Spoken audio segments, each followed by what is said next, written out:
Hey there. Today we're going to dive into a really powerful idea, and we're going to do it using just one single photograph.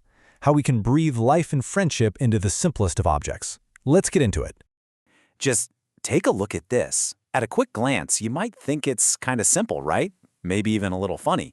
But I'm telling you, what you're seeing here, it's so much more than just a monkey holding a toy. Yeah, this is a story about the need for connection, something we all feel.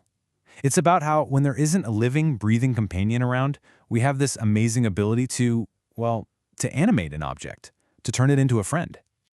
All right, so let's dig in. Let's get a closer look. What exactly is happening in this picture? What are the little details that hint at that bigger story? So what we've got is a young snow monkey, a Japanese macaque, and it looks like it's on a mission, just walking down this path, and it's holding this orange toy. Seems pretty straightforward, but as always, the magic is in the details. Okay, now look really close at how it's holding that toy.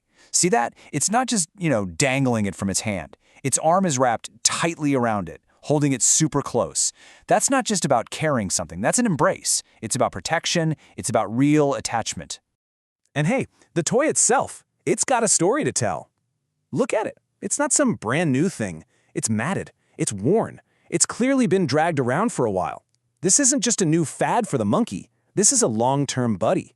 This toy has seen some stuff, It's been brought to life through all those experiences. So, you gotta wonder what's actually going on here from a scientific standpoint. Because this kind of behavior is definitely not random. There's real science behind it. Biologists have a name for this. They call it object play. And it's something we see in a lot of intelligent animals. Basically, it's when they interact with an object, not for survival stuff like finding food, but for other really important reasons, like getting some stimulation, practicing skills, or, and this is the key for our picture here, for comfort. And it's really important to get that this play has a real purpose. For a young animal, it's a great way to develop motor skills. It lets them practice social behaviors like, say, how to carry an infant in a totally safe environment. And this is crucial, it's a way to deal with stress and find some real comfort, especially if they're feeling lonely or scared. And that whole idea of comfort, that takes us to an even deeper level, a psychological one. This toy isn't just a plaything.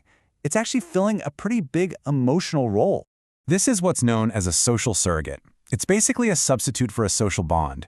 So when a real friend or a parent isn't around, an object like this one can be animated, brought to life in the mind of its owner, to fill that fundamental need for connection and security. It literally becomes a stand-in for a real relationship. And if you're thinking, hey, that sounds familiar, you're absolutely right. I mean, think about a little kid with their favorite teddy bear or that one specific security blanket they can't live without. It's the exact same thing. It provides comfort, it helps with separation anxiety, it's a constant, reliable source of security in what can feel like a big, crazy world. It is the same psychological process happening right there. Okay, so let's bring this all back to that one single, really moving photograph and what it shows us about a pretty fundamental truth of, well, being alive. This picture is just a perfect example of this idea. The drive to connect, to find a friend, to feel safe. That isn't some human invention. It's not just a part of our culture. Nope. It is a deep biological need that we share with so many other creatures in the animal kingdom. When you get right down to it, a monkey hugging a toy and a child hugging a blanket, they're speaking the exact same language. It's the language of comfort. It's this universal way of saying, I need to feel safe, I need to feel connected.